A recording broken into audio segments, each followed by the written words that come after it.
Assalamualaikum warahmatullahi wabarakatuh.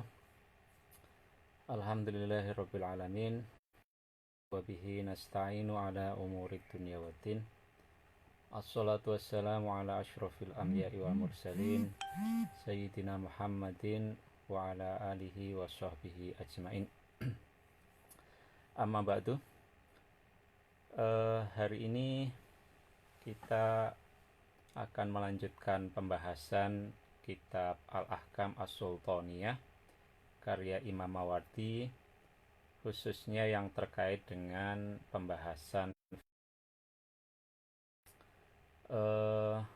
bagian yang kita baca adalah bab 15 tentang Ihya'ul Mawad wastikhrajul ma, ya. Jadi bagaimana menghidupkan, menjadikan produktif lahan-lahan yang semula menganggur, yang semula terlantar, yang semula belum dipakai, dan juga bagaimana mengelola, karena bagian yang tidak bisa dari menghidupkan lahan, menjadikannya produktif, pemanfaatan dan pengelolaan air.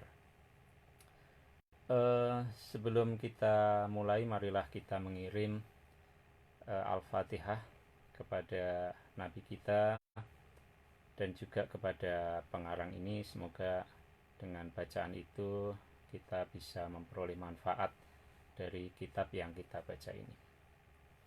Ala hadhihi niyah wa ala kulli niyatin sholihah wa ila hadratin nabiyil mustafa Muhammadin sallallahu alaihi wasallam wa ala alihi wa aswajihi wa dzurriyyatihi wa ahli baitihi wa ila ruhi musannif al-kitab rahimahullahu ta'ala wa nafa'ana bihi wa bi ulumihi fid dharaini amin. Al-Fatihah. Bismillahirrahmanirrahim.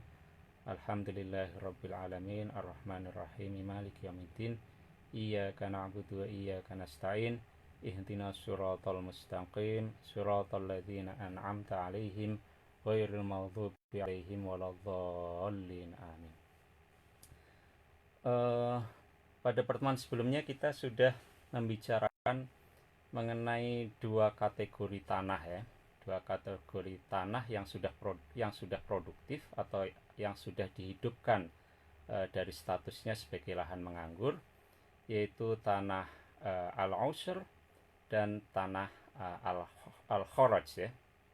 Jadi tanah al-ushr itu adalah tanah-tanah yang dimiliki oleh umat Islam, oleh pemeluk agama Islam, dan tanah itu dikenai pajak tanah. Ini dilihat, ya, sebanyak 10%. Sementara untuk kategori tanah kharaj dikenai pajak sebesar 1/5, ya. Yang 1/10, bukan 10%, ya. 1/10 dan 1/5. Kalau al-ushr sesuai dengan istilahnya itu, al-ushr itu artinya 1/10, sementara yang al-kharaj itu pajaknya 1/5. Pertemuan sebelumnya juga sudah membahas bagaimana perbedaan pendapat di antara ulama mengenai sejauh mana pasokan air itu menjadi faktor yang menentukan apakah suatu tanah bisa dikategorikan sebagai tanah al-kharaj atau tanah al-ushr, ya. Nah, mengapa ada perbedaan pendapat itu? Karena khususnya di daerah Timur Tengah, ya, maka faktor pasokan air itu menjadi sangat penting, gitu, ya. Bukan hanya soal lahannya saja. Mungkin kalau di Indonesia bisa kita bayangkan di daerah-daerah yang semi arid, gitu, ya, seperti mungkin di NTT, gitu, ya. Nah, jadi ketersediaan air itu kemudian menjadi faktor yang dipertimbangkan apakah ketika suatu lahan diairi oleh air yang berasal dari wilayah yang termasuk tanah kharaj, maka apakah tanah itu dikategorikan sebagai al-ushr atau al-kharaj. Nah, ini ada perbedaan pendapat. Nah, itu sudah kita bahas pada pertemuan sebelumnya. Membahas mengenai satu kategori lain, ya, yang disebut sebagai harim, ya, harim. Kita akan membaca satu paragraf saja pada hari ini. Tepatnya kalau Anda membuka naskah yang sudah saya bagi, ada di halaman 267 paragraf terakhir. Jadi mungkin tidak terlalu lama ya, karena kita akan membaca satu paragraf saja. Karena paragraf berikutnya nanti akan sudah berbeda topik ya, akan mulai membahas mengenai jenis-jenis air yang digunakan irigasi gitu ya. Itu ada 3 nanti ya. Nah, itu akan menjadi pembahasan pertemuan berikutnya. Baik, saya akan memulai membaca dan mungkin mendiskusikan secara singkat ya. Bismillahirrahmanirrahim. Wa amma harimuma, adapun tanah harimnya ya, tanah harimnya sesuatu ahyahu yang menghidupkan seseorang, hu padama minal mawati yang berasal yang semula menganggur ya. Jadi kategori harim dari lahan yang sudah dihidupkan. Nah, apa itu harim? Di pertemuan pertama sudah kita waktu itu ya. Waktu itu kita mendiskusikan tentang perbedaan antara tanah yang sudah diolah, al-amir ya, cultivated land, lalu al-mawat artinya yang masih menganggur, dan yang ketiga adalah harim ya. Nah, ini kita di sini kita akan lanjut apa itu harim ya. Harim ini termasuk bagian dari tata guna lahan tradisional ya. Jadi dia juga mencakup segi-segi tata ruang sebetulnya ya. Jadi ketika orang menghidupkan suatu lahan dari semula masih menganggur, masih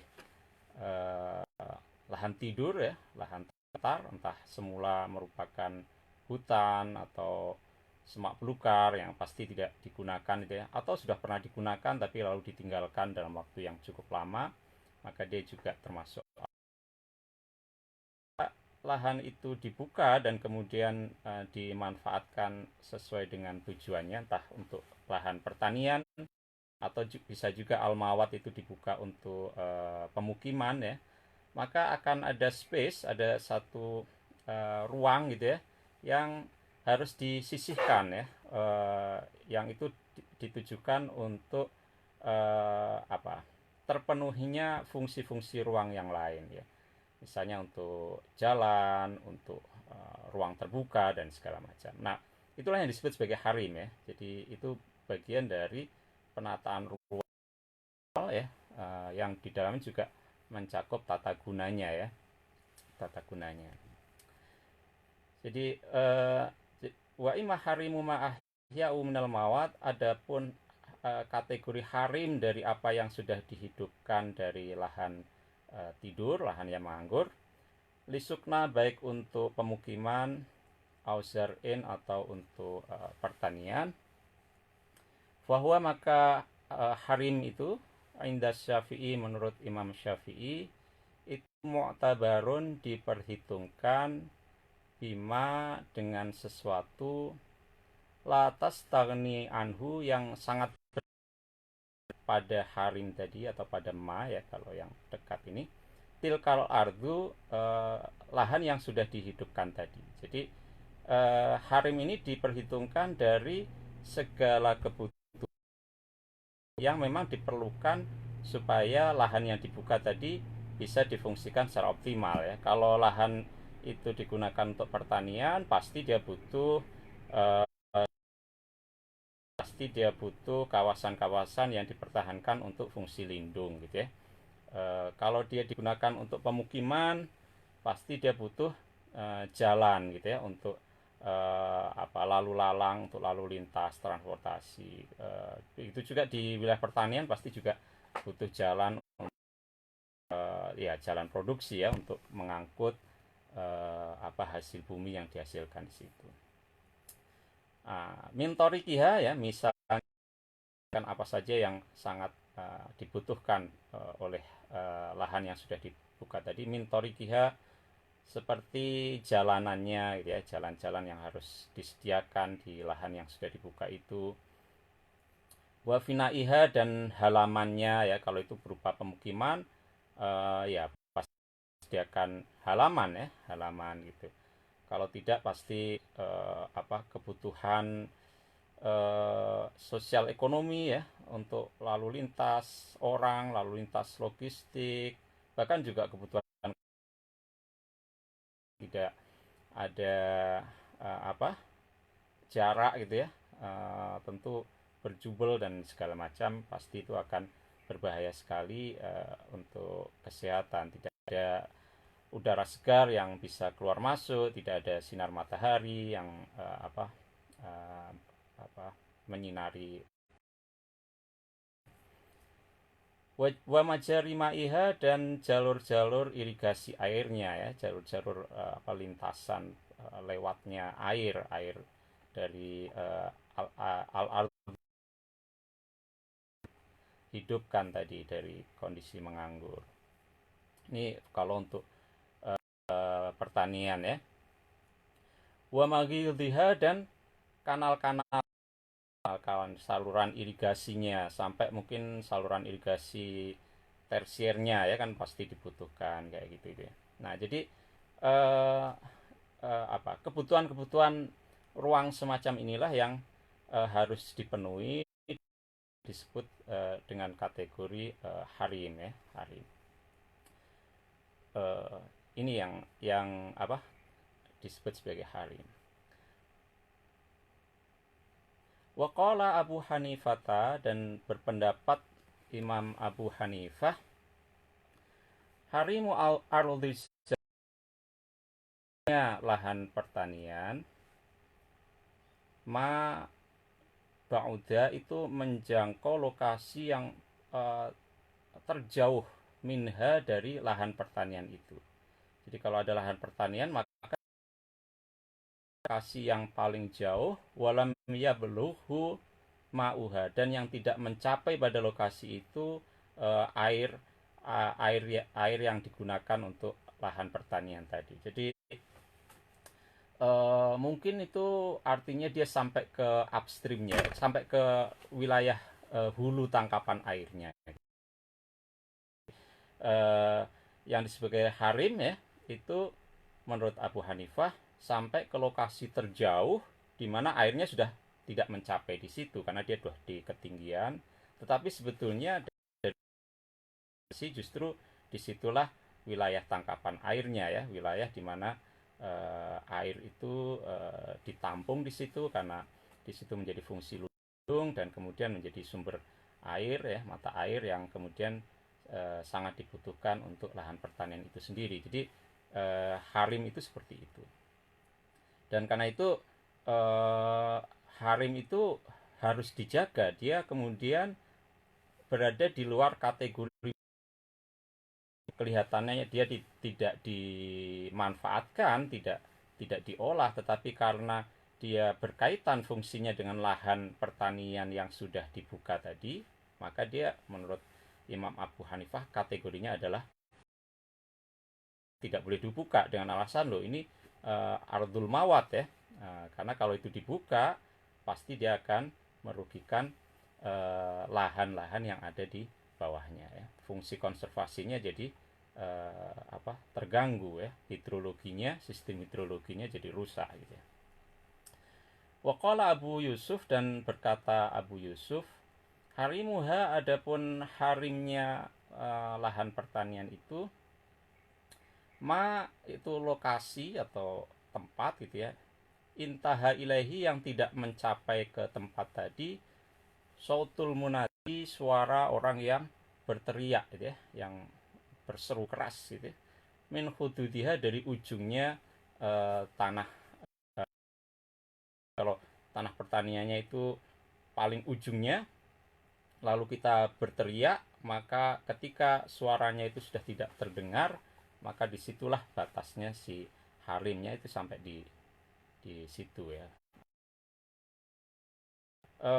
Ya ini tentu proksi ya, proksi untuk menjelaskan eh, jarak ya, karena mungkin dulu apa ya, ya itu mungkin sesuai menggunakan ukuran-ukuran sekarang ya, sentimeter, meter dan segala macam, tentu tentu tidak berlaku di sana pada waktu itu ya. Dan ukuran ukuran lalu dianalogikan dengan ukuran-ukuran yang ada di tubuh kita, misalnya sehasta ya, dua hasta dan segala macam.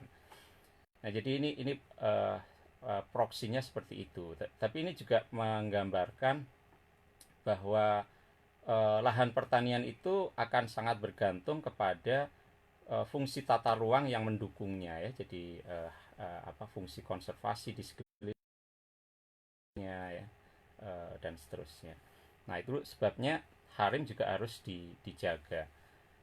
Mungkin agaknya karena itu juga istilahnya disebut sebagai harim gitu ya. Mungkin itu kalau dalam beberapa lokasi di Indonesia kan ada istilahnya itu hutan larangan ya, lahan ya. Mungkin ya harim itu ya, harim mungkin dari kata haram, haram itu juga ya, artinya larangan juga. Dan di beberapa daerah di Indonesia juga kosakata itu yang dipakai juga, konsep-konsep yang dipakai juga kurang lebih seperti itu. Jadi ada hutan larangan ya.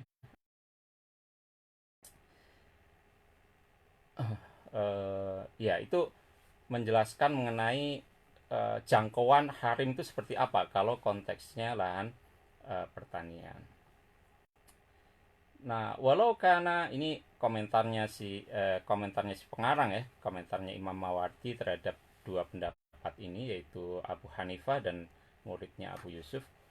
Walau karena dan jika ada lihadal qaula ini terhadap dua pendapat ini wajhun, apa ya, wajhun itu artinya satu segi kebenaran gitu ya, satu segi kebenaran.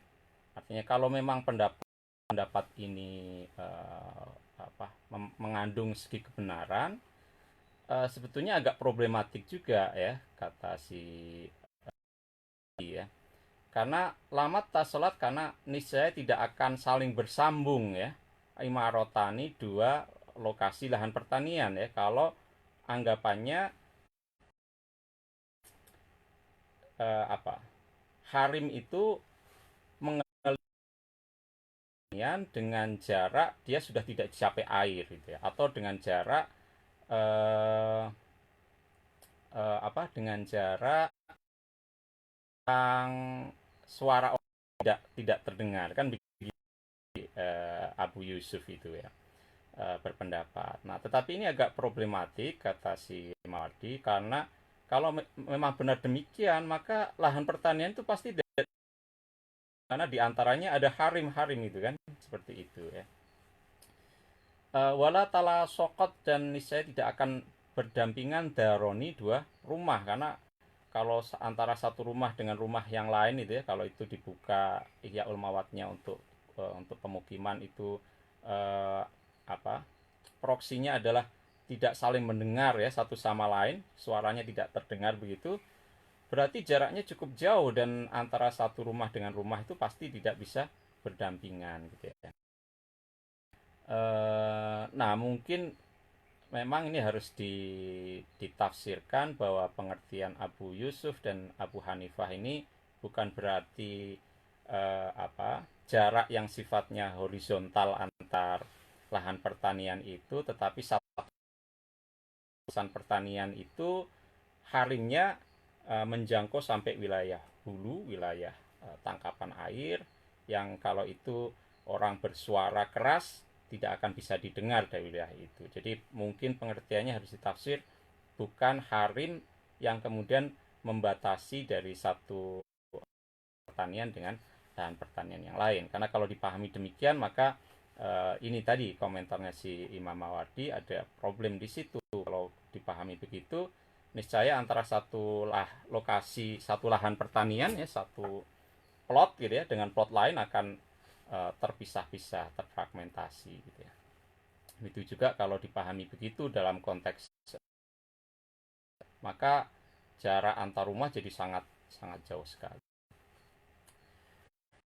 Kot masorot dan telah membangun ya, artinya menjadikan kota ya, menjadikan kota besar Misr ya.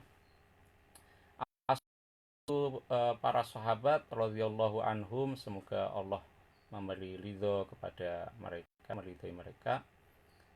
Al Basrota, kota Basroh. Jadi kota Basroh ini mengalami kemajuan besar ketika mulai dibangun oleh para sahabat ala ahdi Umaro pada masa kekhalifahan Sayyidina Umar bin Khattab ya, karena Sayyidina Umar inilah yang mengirim ekspedisi untuk uh, menaklukkan gitu ya, daerah Mesopotamia, daerah Irak waktu itu ya.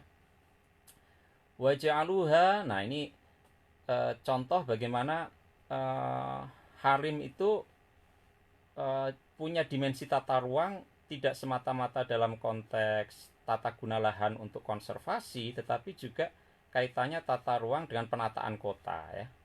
Jadi di dalam kota itu, di dalam wilayah pemukiman itu wilayah-wilayah yang difungsikan sebagai harim ya, baik itu tujuannya untuk misalnya kalau istilah sekarang mungkin ruang terbuka hijau kayak gitu ya. Meskipun nanti dalam contohnya itu tidak disebut, tetapi itu artinya ketika ini didiskusikan dalam konteks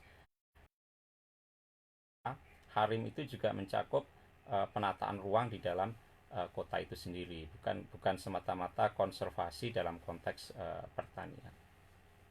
Waja'aluha, dan menjadikan para sahabat kota Basroh itu khutotan, beberapa blok gitu ya, beberapa blok atau section, beberapa ya, dibagi-bagilah ya, ada beberapa blok gitu ya, distrik mungkin ya. Yang menarik waktu itu blok-blok itu segregatif ya, karena khutotan beberapa blok li qabaili ahliha untuk berbagai suku penduduk kota Basroh ya. Kita harus memahami pada saat itu masyarakat masih sangat komunal sekali ya. Jadi extended family itu ya, keluarga besar itu sangat berpengaruh, sehingga wilayah-wilayah pemukimannya ini juga kemudian terbagi-bagi dengan blok-blok menurut klannya, barangkali begitu ya, menurut kabilahnya ya. Jadi ada blok klan apa gitu ya, dan seterusnya dan seterusnya. Nah, ketika dibagi dalam beberapa blok tadi itu, maka lantas menjadikan lebarnya jalannya antar blok itu al-aqdomi yang luas, wahwa adapun syarik yang luas tadi itu mirbaduha juga menyediakan tempat untuk pemberhentian dan peristirahatannya onta ya, karena dulu sarana transportasi kan bergantung kepada onta dan kuda gitu ya. Ya sekarang mungkin bisa kita sebut sebagai lahan parkir gitu ya. Jadi dan karena itu jalannya harus cukup luas ya. Jadi supaya juga ada lokasi-lokasi untuk kandang onta ya. Onta bisa diistirahatkan, sih tempat tinggal ya, kandang ya, ada tempat untuk menyediakan makanannya dan seterusnya. Nah, berapa luasnya ini maf'ul keduanya ja'alu, Siti Naldiroan itu 60 hasta. Satu hasta itu ada 1 meter kah ya? Kira-kira lah ya, kira-kira berapa itu ya, 60 ya. Ya cukup luas juga untuk konteks saat itu ya, karena belum ada kendaraan seperti mobil dan segala macam, tapi luas jalan yang memisahkan antar blok itu mencapai 60 ziro. Waja'alu, dan menjadikan para sahabat tadi, yang artinya mereka yang menjadi dewan pemerintahan kota Basrah itu ya, ardhoma siwahu, luasan jalan yang selain jalan, mungkin sekarang disebut apa, jalan besar itu apa istilahnya, kok lupa saya. Jalan protokol mungkin ya, pokoknya jalan yang besar itu 60 dhiro. Lalu luas jalan-jalan yang selain itu, minasyawari'i, dari jalan-jalan yang lain, rina dhiro'an, 20 dhiro. Jadi yang jalan besarnya itu 60, lalu jalan-jalan kecil ya, jalan-jalan connectingnya itu 20 dhiro. Waja'alu ardo kulli suqokin, dan waja'alu, dan mereka menjadikan, para sahabat menjadikan, ardo kulli suqokin, hanya setiap jalan-jalan kecil ya, mungkin lorong-lorong gitu ya, gang gitu ya, jalan kecil, itu sab'ata adru'in, 7 dhiro ya. Jadi kira-kira berapa meter itu ya, 7 hasta itu, mungkin 7 meter, kurang lebih 7 meter mungkin ya. Nah jadi lorong-lorong ini, jalan-jalan ini yang merupakan apa ya, sarana publik, juga oleh Imam Mawardi dikategorikan sebagai bagian.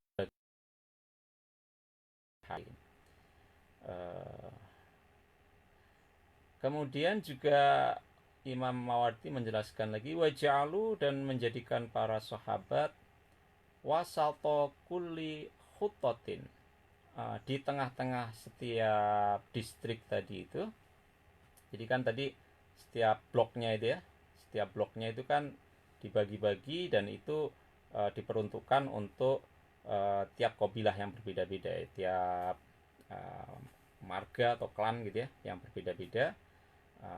Kemudian selain diatur jalan-jalan antar blok maupun jalan-jalan yang mengoneksikan satu wilayah dengan wilayah lain, lalu diatur juga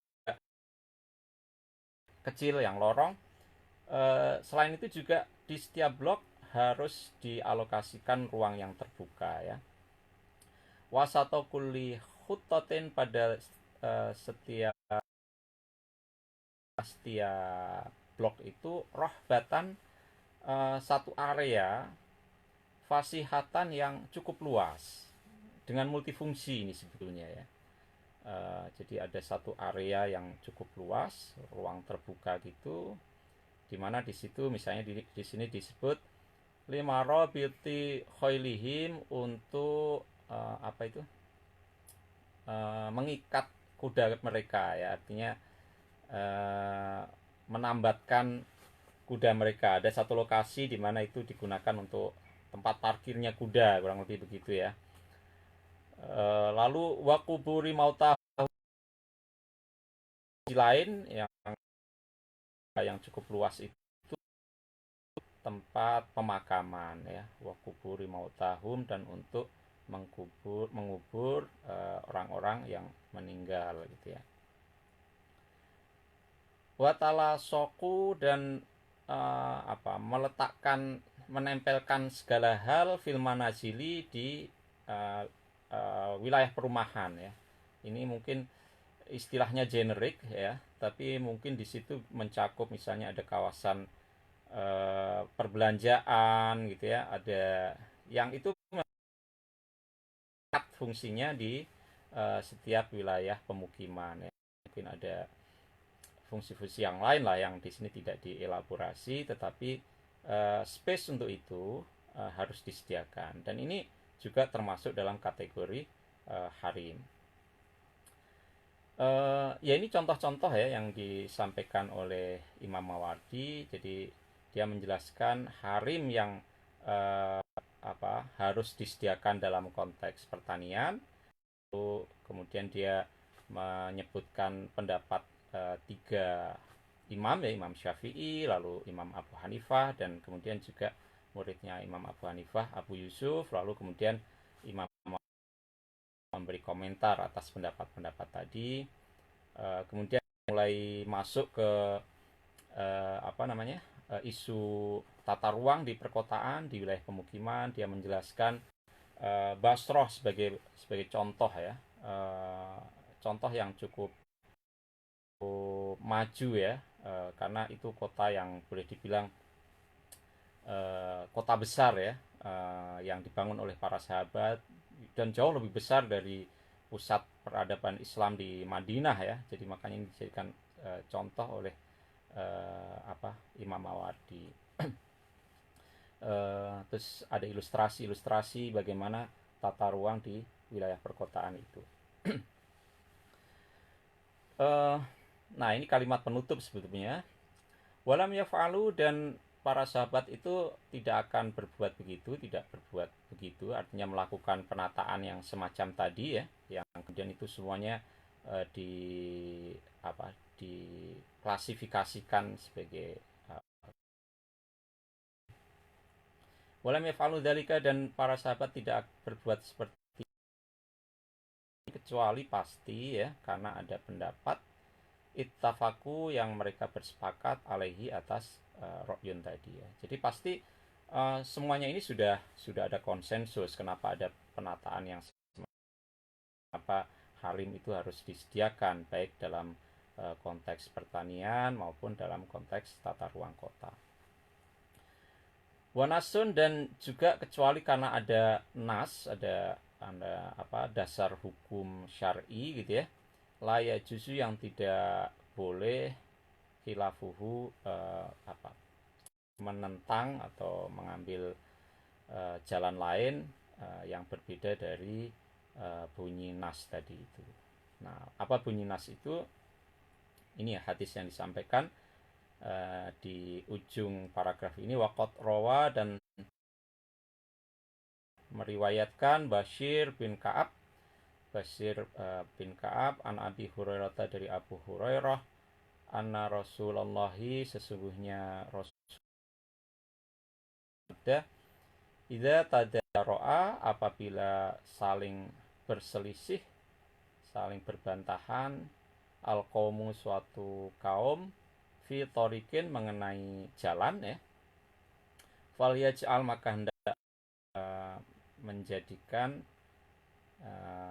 sab atau maka dalam menjadikan seseorang, maksudnya al hakim gitu ya, atau arbitratornya, fal yaj'al sab'ata adru'in, seluas 7 hasta ya. Jadi kalau ada kaum berselisih mengenai penyediaan lahan untuk sarana bersama, ini kan akan mengambil jatah lahan pribadi mereka kan, dan itu biasanya suka orang berselisih di situ. Maka ini ada patokannya ya, yang disampaikan hadis Nabi, eh, apa eh, tentu 7 hasta ini ya dalam konteks masa itu ya, dan dalam konteks kebutuhan-kebutuhan yang ada pada saat itu. Tetapi ketika konteksnya berubah, wilayahnya lebih padat atau lebih ramai, lebih metropolis gitu katakan, maka ukuran 7 hasta ini juga kemudian berubah sebagaimana ditunjukkan oleh praktek para sahabat di kota Basroh.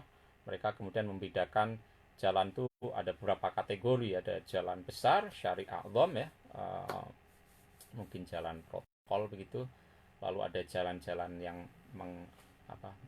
menghubungkan ya itu, lalu ada lorong-lorong. Nah itu berbeda-beda ukurannya, dan yang kemudian dipakai sebagai patokan yang dari hadis Nabi 7 hasta itu adalah jalan yang merupakan jalan sempit ya. Tapi kalau untuk jalan yang besar itu lebarnya itu 60 hasta, sedangkan jalan-jalan yang lain itu 20 hasta.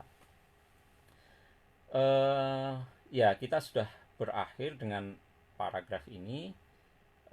Dan membaca paragraf ini kita bisa memahami sebetulnya sudah ada konsep mengenai fungsi konservasi, fungsi tata ruang ya di dalam pemikiran fikih pada masa lalu yang kita sebut saja untuk kontekstualisasikan pada saat ini itu fikih agraria begitu ya.